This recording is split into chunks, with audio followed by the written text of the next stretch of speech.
안녕하세요. 새벽에 산발란 김종용입니다. 오랜만에 새벽에 김민재 선수 관련 영상으로 이 풋볼리스트 볼리 유튜브에 출연하게 됐는데요. 김민재 선수가 벤치에서 출격한, 선발이 아닙니다. 정말 오랜만의 일이고 정말 어색한 일이죠. 벤치에서 출격한 라이프치히전, 한번 현지 반응과 더불어서 재미있었던 부분들 이야기해 보겠습니다. 이 경기는 25일, 한국 시간 25일 새벽에 열렸고요. 미넨의 홈 경기였습니다. 미넨의 알리안츠 아레나에서 열렸어요. 분데스리가 23라운드였고 바이에른이 RB 라이프치히에 2대1로 승리를 거뒀습니다. 라이프치히는 이번 시즌 상당히 강호에 속하는 팀이고 만만치 않은 팀입니다. 그렇기 때문에 승리를 장담할 수는 없는 경기였고, 특히나 앞선 3경기 바이에른이 연패 중이었죠. 앞서서 이제 레버쿠젠과의 중요한 경기, 라치오와의 챔피언스리그 16강 1차전, 그에 이어서 비교적 약체로 꼽혔던 보훔전까지 3연패를 당하면서 굉장히 위기에 몰렸던 게 바이에른의 상황이었습니다. 그리고 나서 투엘 감독을 날린다라고 결정이 됐어요. 투엘 감독과 이번 시즌까지만 함께하고 그 뒤에는 팀에서 내보낸다라고 결정이 이미 발표가 된 뒤였기 때문에 이번 경기 더욱더 관심이 갔는데, 그런 어려운 상황에서 라이프치히를 잡아내면서 선두 레버쿠젠과의 승점차를 8점으로 유지했습니다. 8점이면 사실 추격이 거의 불가능한 승점차이기 때문에 이미 우승은 마음을 놓았다, 마음을 버렸다라고 볼 수 있겠고요. 하지만 그럼에도 불구하고 유종의 미를 잘 거둬야 되니까 이번 경기 승리는 또 가치가 크다고 볼 수 있겠습니다. 자, 이날 승리의 주역, 당연히 해리 케인이었습니다. 해리 케인은 팀에 2골을 모두 넣었어요. 분데스리가 데뷔 후에 23경기 만에 27골을 기록합니다. 초인적인 득점력이고, 이번 시즌 케인 이상의 득점력을 보여주는 선수가 유럽 전체에 없습니다. 홀란도 잘 다쳤고 멀쩡할 때도 골을 지난 시즌만큼 못 넣고, 그렇기 때문에 케인이 전 유럽 최고의 골잡이입니다. 지금 유러피언 골든슈, 전 유럽 최고 골잡이 득점왕에 해당하는 유러피언 골든슈를 탈 것이 확실시 되고요. 현재 분데스리가 득점 2위 세루 기라시언 9골 차로 벌어져 있습니다. 토트넘 시절에 기록을 하나 뛰어넘었다고 해요. 뭐냐면 토트넘 시절 한 시즌 홈 최다골과 현재 타이라고 합니다. 그게 17골인데 토트넘에서는 16, 17 시즌에 기록을 했다고 해요. 그런데 이번 시즌 23라운드까지밖에 안 했습니다. 홈경기가 절반이니까 홈경기 한 12경기 정도 한 건데, 그 기간 동안에 홈에서만 17골을 넣으면서 토트넘 시즌 한 시즌 풀로 했을 때 넣었던 기록을 따라잡았습니다. 굉장한 득점 페이스라고 할 수 있겠고요. 이번 경기 끝나고 나서도 바이에른 팬들이 당연히 이제 케인 선수가 골을 넣어서 케인 선수 얼굴이 박혀있는 그런 이미지긴 합니다만, 바이에른 소셜미디어에서 케인 네 덕분에 이겼다, 케인 너 없으면 어쩔 뻔했냐, 이런 반응들을 많이 보여주고 있습니다. 그리고 이날은 또 바이에른이 분데스리가 팀 사상 최초로 홈 경기 첫 경기를 이제 기록한 날이라고 해요. 홈에서 1000경기를 1부에서만 소화한 게 바이에른이 최초다, 그런 경기이기 때문에 케인의 득점은 더욱더 오래오래 기억이 될 것 같습니다. 자, 이날 또 김민재 선수 얘기를 또 해봐야 되는데, 김민재 선수가 선발이 아니었습니다. 김민재가 카타르 아시안컵에서 굉장히 어려운 시간들을 보내고 또 이제 많은 체력을 소진하고 돌아왔음에도 불구하고 투엘 감독은 돌아오자마자 레버쿠젠과의 경기에서 바로 선발 투입을 했었죠. 그러면서 지난 일주일 동안 3연전 다 뛰었단 말이에요. 그 3일 4일 간격으로. 그리고 체력을 갈아 넣었죠. 힘든 기색 많이 보였고요. 그래서 그렇게 3연패를 당했는데, 그리고 나서 김민재를 이번 경기에 빼버렸어요. 기행이라고 할 수 있는데, 하지만 바이에른 팬들이 모인 레딧, 그 대표적인 영어 어떤 온라인 커뮤니티죠. 레딧에서는 이해할 만하다, 이번에 김민재가 선발로 안 뛴 거는 엄청 못해서 이런 것도 아니고 이해할 만하다라는 반응입니다. 왜냐? 김민재가 얼마나 지쳐 보였는지 바이에른 경기를 꾸준히 팔로우해온 팬들은 다 알기 때문이겠죠. 김민재는 좀 많이 지쳐 있었습니다. 일반적이면 일주일 간격 경기니까 계속 투입해도 괜찮다라고 생각하겠지만, 김민재는 그래도 되는 몸 상태가 아니었던 걸로 보였어요. 김민재 선수는 매경기 100% 이상을, 체력이 남아있다면 120, 130을 그렇게 쏟아 넣어가면서 스프린트를 정말 많이 하는 스타일의 수비수입니다. 그래서 좀 피로가 많이 쌓이는 편이고, 일주일에 2경기를 한다, 연장전을 간다 이랬을 때 다른 선수들보다 타격이 좀 큰 편이라고 저는 생각해요. 이건 물어본 건 아니고 제가 이제까지 김민재 선수 경기를 쭉 팔로우 해오면서 느낀 저의 느낌인데, 많이들 공감하실 거라 생각합니다. 그런데 김민재 선수가 여름에 이제 군사훈련 등으로 인해서 프레시하게 시즌을 시작하지 못한 뒤로 단 한 번도 몸 상태가 100%였던 적이 없었어요. 그 전 소속팀 나폴리에서 정말 잘했던 그런 경기들과 똑같은 몸 상태, 이번 시즌 바이에른에서 단 한 경기도 좀 못 보였다고 생각하거든요. 그렇기 때문에 좀 쉬엄쉬엄 뛸 필요가 있었는데 아쉽게도 뭐 파트너 수비수들이 다 번갈아 부상을 당하면서 김민재가 쭉 뛰어야만 했고 다이어가 왔으니까 사실은 쉬는 게 맞았죠. 그래서 원래는 앞선 보훔전에서 쉴 거라는 기대들을 팬들도 많이 했고 현지에서 전망도 이제쯤 김민재가 쉬겠지 이런 전망이 있었어요. 그런데 김민재를 급하니까 이제 명줄이 나갈 것 같으니까 갈아 넣더니 본인이 이제 이번 시즌 끝나고 더 이상 생명 연장이 안 된다는 게 발표되고 나니까 그제서야 김민재를 빼는 투엘 감독의 좀 특이한 선수 기용이 있었습니다. 여튼 김민재 선수가 앞선 경기들에서 지쳐 보였다는 좀 단적인 근거가 뭐냐면 아시안컵에서 이제 근육이 당장이라도 이제 올라오면서 근육 부상이 올 것 같은지 계속 다리를 이제 스트레칭하면서 연장전 뛰는 모습 많이들 기억하실 거예요. 근데 그러고 나서 레버쿠젠을 위해서 바이에른 돌아와서 경기를 뛰었는데 이게 일주일 간격이었기 때문에 일반적인 상식으로는 회복할 시간이 됐거든요. 근데 김민재 선수는 레버쿠젠전에서도 여전히 다리를 풀면서 이제 쥐가 날까봐 혹은 근육 부상이 올까봐 풀면서 경기를 하고 있었습니다. 그만큼 누적된 피로가 컸다는 거죠. 근데 그 상태에서 3연전을 뛰었단 말이에요. 그러니까 좀 이상한 타이밍이긴 하지만 좀 휴식은 괜찮다라고 생각을 합니다. 자, 이 휴식의 타이밍이 정말 웃겼는데 투엘 감독이 다시 말씀드리지만 요번 경기에 보홈전이 아니고 요번 경기에 김민재를 뺀 거는 사실 좀 김민재뿐 아니라 전체 라인업을 다 볼 때도 기행에 가까운 라인업이라고 생각이 되거든요. 뭐 원래 투엘 감독 기행으로 유명하죠. 그 토트넘의 상대였을 때 많이들 기억하실 겁니다. 뭐 토트넘의 콘테 감독이랑 악수하다가 갑자기 싸우고 막 뭐 이렇게 기자회견에서 이렇게 했던 뭐 그런 재밌는 점도 있었고 뭐 누구랑 싸우고 저 사람이랑 싸우고 뭐 사진을 찍고 정말 다양한 에피소드가 있습니다. 근데 이번 경기는 라인업부터 좀 특이했다 보실 수 있겠고요.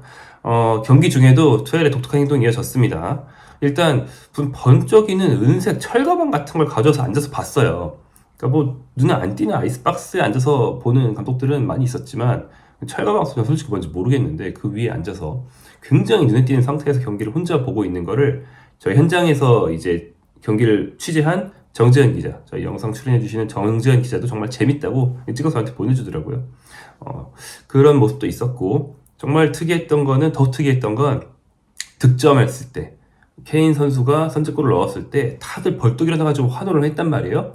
근데 감독이 가장 기뻐해야 할 감독이 이러면서 오히려 물을 따가지고 한 모금 마시는 그러면서 니들은 기뻐할지 모르지만 나는 더 이상 이 팀의 득점에 기뻐할 생각이 없어 거의 뭐 이런 제스처를 보여주는 특이한 모습이 있었습니다. 특히나 바로 옆에서 환호한 사람이 프로인트 단장이었습니다. 분데스리가는 팀 단장들이 벤치에 앉거든요. 그러니까 프로인트 단장을 비롯한 비코칭 스태프, 팀 수뇌부들이 막 뛰어나가서 환호를 하니까 약간 그게 잡혀있는 카메라 앵글상 구도가 나는 니들과 함께 기뻐하지 않을 거야. 니들이 나 자르려고 했잖아. 약간 이런 느낌이 나와서 더 재밌었고요. 반대로 실점했을 때는 원래 투엘 감독 실점했을 때 막 노발대발하고 애들이 내 전술을 못 따라와 이러면서 막 노발대발하거든요. 그런데 이번 실점했을 때는 정말 아무런 표정 변화 없이 옆에 있는 코치랑 태블릿 PC 보면서 뭐 이렇게 됐구만 이러면서 차분하게 분석을 하고 있더라고요. 원래는 불같은 사람인데 감정이 싹 사라진 것 같은 어떻게 보면 좀 섬뜩한 그런 날을 보낸 투엘 감독이었습니다. 난 이 팀에 이제 아무런 애정도 없고 동기부여도 없다는 걸 너무 티를 많이 내는 게 아닌가 싶어서 좀 재밌었고요. 투엘 감독은 경기 전날 기자회견에서도 특이한 말을 했습니다. 뭐 이 팀을 나가게 됐는데 뭐 어떤 기분이냐 이렇게 물어봤을 때 오히려 상황이 명확해졌기 때문에 난 자유를 얻었다라고 했어요. 그러니까 뭐 잘리느니 마느니 말만 많은 그런 상황보다 차라리 아예 이번 시즌까지만 임기고 끝! 이러고 결정된 게 차라리 편해 라고 한 것까지도 이제 특이하지만 이해할 수 있어요. 근데 그 뒤로 자유를 얻었다라는 말이 마치 난 어차피 시한부니까 이제부터 내 꼴린 대로 마음대로 할 거야 라는 말로 들려서 굉장히 좀 특이했는데 역시나 다음날 라인업을 진짜 자기 마음대로 짜버리는 그런 투엘 감독이었습니다. 김민재의 벤치행과 더불어서 또 한 가지 재밌는 게 요주와 키미히의 라이트백 기용이었습니다. 키미히는 원래 포지션이 라이트백이에요. 뭐 라이트백일 때 잉글랜드의 알렉산더 아놀드와 세계 최고 라이트백이 누구냐라고 많이 토론이 붙었던 그런 선수죠. 그런데 이제 최근에는 미드필더로 정체성을 옮긴 지 좀 오래되긴 했습니다만 이번 시즌 바이에른이 라이트백 차이에 공백이 많았기 때문에 가끔은 키미히를 라이트백으로 쓸 수도 있었어요. 하지만 투엘 감독은 굉장히 고집스럽게 전 경기 미드필더로 선발 투입했고 경기 중에 부상자가 나올 때만 가끔 라이트백으로 옮겼거든요. 그런데 이제 라이트백 자리에 뭐 마즈라인 에러 선수들의 공백이 있으면 어떻게 했느냐? 그럴 때는 라이머를 옮겼습니다. 그러니까 중앙 키미히, 오른쪽 라이머를 고수했어요. 근데 사실은 이 선수들한테 더 어울리는 거는 중앙 라이머, 오른쪽 키미일 수도 있거든요. 그런데 이제 고집스럽게 키미히를 중앙에 배치하는 게 마치 투엘 감독이 팀에 항의하는 것처럼 보였습니다. 현지에서 이런 일이 많이 나왔죠. 마치 내가 6번 수비형 미드필더 사달라고 했는데 안 사줬지. 니들이 안 사준 거야. 내 잘못 아니야. 약간 이렇게 항변하는 듯이 키미히를 중앙에 굉장히 고집스럽게 기용을 했습니다. 그러다가 시즌 종료 후에 이 팀을 나간다라고 발표되자마자 바로 키미히를 라이트백으로 보내버렸어요. 이건 정말 재밌는 부분이라 할 수 있겠습니다. 벤치에 코네트 라이머가 있었거든요. 근데 키미히를 라이트백으로 보냈습니다. 이제 니들 해달라는 대로 해줄게. 약간 이런 느낌이죠. 정말 특이한 감들을 할 수 있고, 그런데 결과가 괜찮았습니다. 중앙에 이제 유망주 수비형 미드필더 파블로비치를 놓고 오른쪽에 키미히를 놓으니까 라이머를 안 써도 됐죠. 그러면서 중앙은 이번 시즌 어떻게 보면 폼이 많이 떨어진 키미히보다 더 잘해준다고도 볼 수 있는 신인 파블로비치가 든든하게 해주고, 오른쪽에서 키미히가 전혀 돋보이지 않았지만 어떤 조연으로서 그냥 평범한 라이트백으로서 좋은 모습 보여주면서 팀이 상당히 탄탄해졌습니다. 또한 경기 전체적인 운영을 봐도 그동안 무리하게 푸쉬하고 전진하려고 하는데 공수간격 벌어지고 이걸 감당하지 못했던, 팀 에너지 레벨이 낮은데 압박을 하려고 했던 그런 무리한 전술을 버렸어요. 그리고 팀 전체가 차분하게 뒤로 내려앉아서 라이프치히의 속도전을 저지했습니다. 라이프치히는 스피드가 중심적인 무기인 팀이거든요. 그걸 저지했어요. 그러면서 느린 센터백 듀오 다이어와 더리우트가 앞에 수비벽이 충분히 있으니까 편안하게 경기를 할 수 있었습니다. 물론 공격은 바이에른 쪽도 답답해져서 전반전은 서로 아예 공격을 안 하는 것 같은 수준이었지만 바이에른에는 케인이 있으니까 역습 상황에서는 케인이 어떻게든 마무리해줄 수 있었던 겁니다. 여기에 후반전에 전술 변화도 좋았습니다.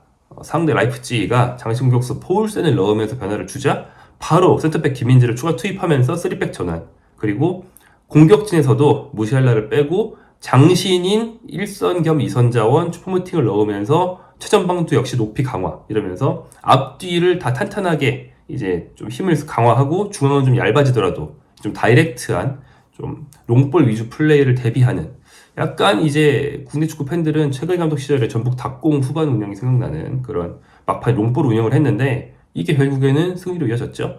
3백이 되니까 더 자유롭게 빌드업을 할 수 있게 된 다이어가 롱패스를 날렸고, 이번 시즌 바이에른 와서 롱패스 별로 정확하지 않았던 다이어가 이 경기만큼 정말 정확한 롱패스 보여주면서 슈퍼무팅이 떨어뜨리고 케인이 마무리, 딱 교체가 적중했습니다. 그러면서 마음을 놓아야 잘하나? 자유를 얻었다라는 말이 진짠가? 이런 생각이 들게 만드는 그런 경기였습니다.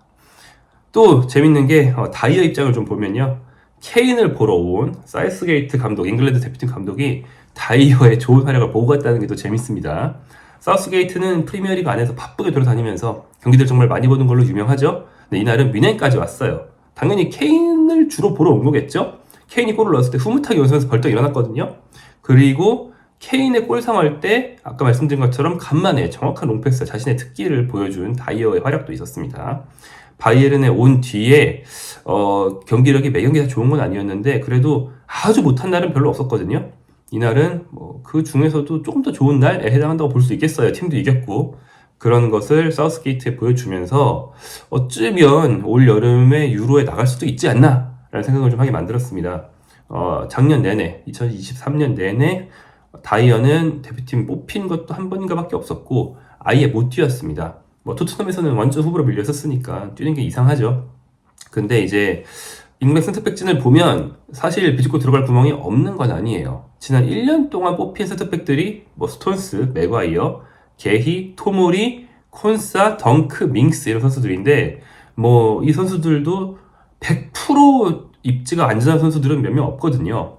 이를테면 최근 폼으로 보면 맥과이어, 토모리 등도 그 폼에 따라서 시기별로 기복이 있는 거지 안 좋은 시기가 오는 선수들입니다. 그 다음에 밍스 같은 경우에는 이번 시즌 개막하자마자 빌라에서 부상당하고 좀 못 뛰고 있죠. 그렇다 보니까 이렇게 이런저런 이유로 폼이 떨어지거나 못 뛰거나 선수들이 몇 명 나오면 다이어가 다시 불러갈 수도 있는 거죠. 가능성은 열려 있다. 좀 재밌는 여름이 되겠습니다. 다이어에게 상당히 흥미로운 올 여름이 열려 있습니다. 바이에른이 이 선수를 완전 영입할 생각은 없다. 반년 보험으로만 쓰고 이제 그 임대 기간 끝나면은 완전 영입 안 할 거다라고 알려져 있는데요. 하지만 요번 임대 다이어에게는 대표팀 복귀 가능성, 또한 괜찮은 경기력을 통해서 앞으로 좋은 팀으로 갈 가능성을 모두 열어주는 굉장히 좋은 신의 한 수가 될 것 같은 느낌이 듭니다.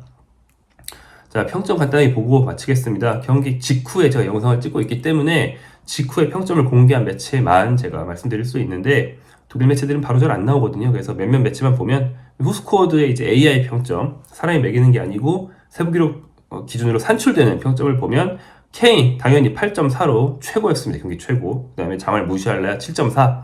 무시할라가 요즘 이번 경기에서 굉장히 고군분투해 줬어요. 팀 전술이 완벽하지 않은 상태에서 무시할라의 드리블 스킬이 굉장히 빛났고 골 장면을 만들어주기도 했습니다. 무시할라 7.4였고 다이어는 6.7 나쁘지 않죠. 그리고 김민재는 6.2였습니다. 뛰는 시간이 짧으니까 당연히 어떤 플레이 양이 많아야 산출되는 A의 평점은 김민재 낮을 수밖에 없겠죠.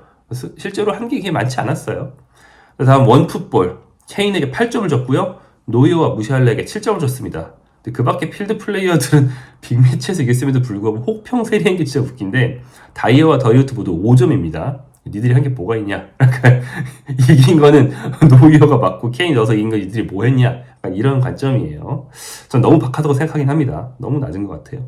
유로스포츠 케인에게 9점, 더리우트에게 6점 줬고요. 김민재 선수는 대부분의 매체에서 출장 시간이 짧아서 평점 대상에서 제외되거나 혹은 5에서 6점 정도를 받았습니다. 김민재는 사실 투엘만큼이나 부담 없이 이번 시즌을 마무리할 수 있게 됐습니다.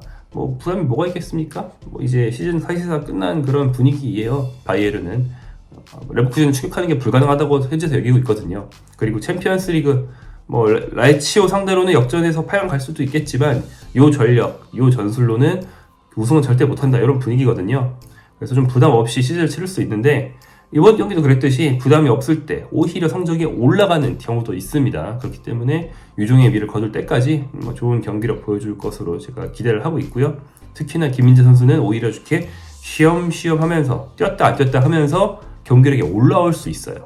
그러면서 시즌 막판에 만약에 바이에른이 뭔가 트로피를 딸 기회를 잡는다면 김민재가 주역이 될 그런 좋은 시나리오도 열리지 않았나 생각합니다.